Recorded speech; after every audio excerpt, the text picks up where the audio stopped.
Avanzamos con el tema de bifurcaciones condicionales y ahora veremos cómo implementar las iteraciones o bucles en el lenguaje de programación ABAP. En ciertos casos es necesario ejecutar un bloque de declaraciones repetidamente. Para esto se utilizan las sentencias while y do. Y en esta clase aprenderemos sobre la iteración do. El bloque de sentencias do y end-do se ejecuta de forma continua hasta que se cumpla el número de iteraciones establecido en la condición, o se abandona la iteración mediante sentencias de terminación como exit, stop o reject.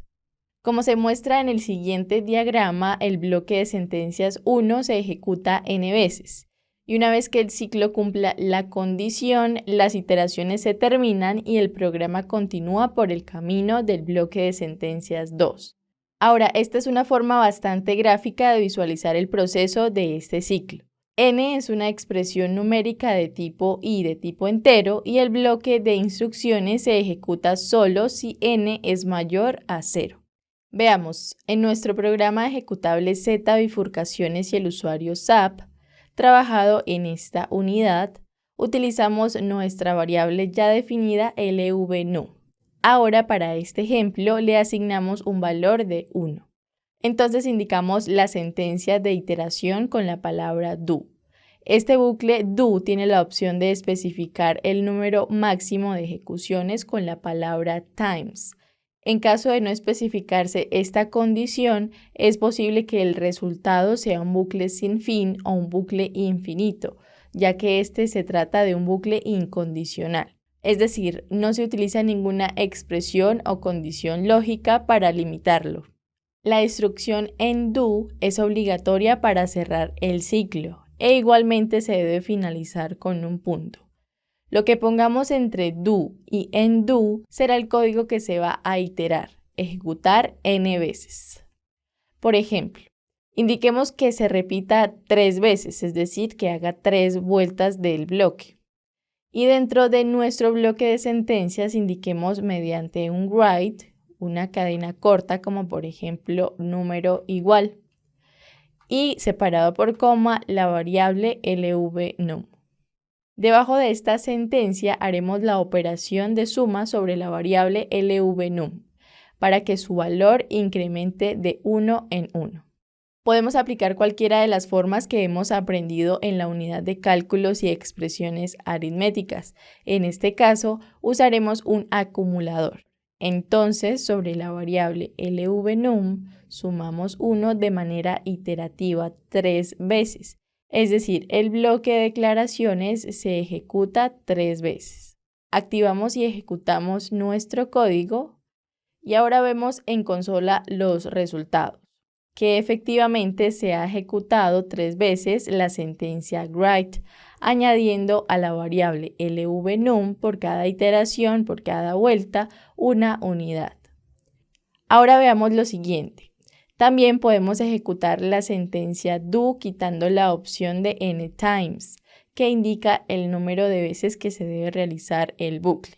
Debemos tener mucho cuidado al quitar esta opción, ya que si lo dejamos sin ella y ejecutamos el programa, entraríamos a un bucle infinito, ya que no hay ninguna parada o ninguna condición que lo detenga. Para esto, el sistema SAP tiene un tiempo, un timeout, definido por los administradores del sistema. Este tiempo es de 10 minutos. Entonces, si un proceso o una sentencia en su ejecución dura más de 10 minutos ejecutándose, el sistema detiene este proceso con un error de programación llamado dump. Este término lo veremos a lo largo del curso. Estos errores de programación podemos tratarlos o debuguear los programas para detectar este tipo de errores. Es muy importante que como programadores tengamos cuidado y no dejemos que en nuestros desarrollos se generen bucles infinitos. Lo que podemos hacer para evitar esto, al eliminar la condición del bucle do, es utilizar la sentencia exit, que ayuda a salir del bucle cuando se encuentra esta palabra, esta primera sentencia, dentro del bucle de iteración. Activamos y ejecutamos nuestro programa y vemos que se muestra solo una iteración del bloque y se sale del bucle. A esto también podemos añadirle una bifurcación if que contenga cierta condición. Entonces indicamos if, si la variable lvnum es mayor, gt, a 3, entre al bloque y ejecute la sentencia exit. Es decir, ahora le dijimos al programa a la variable lvnum, súmale 1, evalúa si el valor de esta variable es mayor a 3 y salte del proceso. De lo contrario, repite la iteración. Veamos. Activamos y ejecutamos nuestro programa para ver los resultados y ahora vemos en consola que el bucle ha iterado 3 veces y se imprime este número de veces, igual que cuando le indicamos la condición n times en el do. Cualquiera de las dos formas son válidas para indicarle al sistema cuándo terminar el ciclo. Ahora, otra sentencia para detener la ejecución de una iteración es continue, que se indica dentro de do y en do. Con esto decimos al sistema que hasta ahí se realice la ejecución, es decir, que se ignore el código que está debajo de la sentencia continue y que siga con la siguiente vuelta. El exit sale directamente del bucle y el continue ignora la ejecución del código por debajo y solo ejecuta el código de la iteración. Veamos su aplicación para entenderlo un poco mejor. Añadimos un if y en su condición, si el valor de la variable lvnum es mayor, gt a 3, indicamos que aplique continue para el código que hay por debajo. En este caso, ponemos después del end if una sentencia write con una cadena que diga, por ejemplo, continue igual, para poder ver la diferencia en consola. Y añadimos también el valor de la variable lvnum. Entonces, el sistema escribirá 2 veces el código que hay después de continue, es decir, se ejecutará 2 veces. Se mostrarán 3 veces con la cadena de caracteres número, que es la que hicimos anteriormente, y luego para cada vuelta con la cadena de caracteres continue hasta cuando ya se cumpla la condición en la expresión lógica del if que contiene esta sentencia. No te preocupes, vamos a verlo un poco más claro. Cambiemos el número de la condición del if que contiene el exit a 10 para que sean más números de iteraciones. Es decir, se hace este ciclo hasta que la variable lvnum sea mayor a 10. Y en el if donde está el continue pondremos que si la variable es mayor a 3, continúe con la siguiente línea de código fuera del if, ignorando lo que está dentro del bloque. Activamos y ejecutamos. Y ahora vemos en consola que primero tenemos el número con su valor 1, a continuación el continue con su valor y así sucesivamente. Con esto podemos ver cómo funciona esta sentencia continue ignorando el código por debajo de esta, hasta que se cumpla la condición indicada.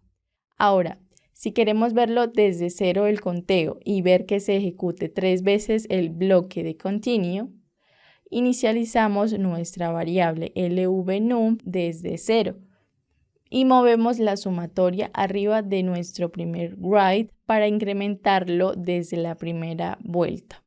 Activamos y ejecutamos y ahora podemos ver que el conteo empieza desde 1 y se va incrementando de 1 en 1, incluyendo lo que se muestra con la sentencia de continue. Claro que se hace solo 3 veces debido a la condición indicada. Vemos también que se ejecuta con una vuelta más. Por la condición de si es mayor que 10, se pinta hasta el 11 y se sale del bucle de iteración. Y si por alguna razón codificamos un bucle infinito y ejecutamos el programa, Eclipse entrará en bloqueo. Aún así, permitirá modificar el código fuente mientras el sistema está procesando este bucle infinito, pero posteriormente se arrojará un error. Por ejemplo, si ejecutamos ahora con F8 que abre una ventana de SAPGI integrada dentro de Eclipse, se bloquearán todas las opciones que aparecen en pantalla y simplemente finalizaremos cerrando esta ventana. Por último, ahora veamos la sentencia check, que por lo general se ejecuta en un bucle de bifurcación evaluando una expresión lógica. Si esta expresión es verdadera, el proceso continúa con la siguiente sentencia. Y si el check es falso, termina el ciclo actual sin procesar las instrucciones que hay dentro del bloque. Y el proceso vuelve a la siguiente vuelta si es que hay otra iteración. Es decir, si la instrucción check se ejecuta en un bucle y la expresión lógica es incorrecta, la instrucción check sale de la iteración del bucle actual inmediatamente y el programa continúa con la siguiente iteración del bucle. Por ejemplo, usemos la instrucción check para evaluar dentro del bucle do el valor de la variable gvResto, la cual almacena el resto de la división entre la variable del sistema SYIndex y 2. Entonces, esto quiere decir que cuando el valor de la variable del sistema sea par, este resto será igual a 0. Esta condición podemos incluirla en la instrucción del check. Si gvResto es igual a 0, entonces escribir la variable del sistema en consola. Indicamos esto mediante un write. Activamos y ejecutamos nuestro programa. Ahora vemos en consola que este proceso se hará 20 veces, ya que es el número de veces que hemos indicado en el bucle do. Es decir, se cancela una iteración del bucle usando check si el índice de bucle SINdex es un número impar. Es decir, ignora el proceso que hay por dentro de esta bifurcación si el check no se cumple. Por eso es que se está mostrando en pantalla, en consola, solamente los números pares que contiene la variable del sistema SINdex. Y con esto terminamos esta clase en donde aprendimos a implementar el bucle bifurcacional do en el lenguaje de programación ABAP. Este nos ayuda a iterar sobre la ejecución n veces el mismo bloque de código bajo unas condiciones, las cuales hemos visto como con do n times, con la sentencia exit para salir del bucle do, y la sentencia check para verificar los valores dentro de una iteración.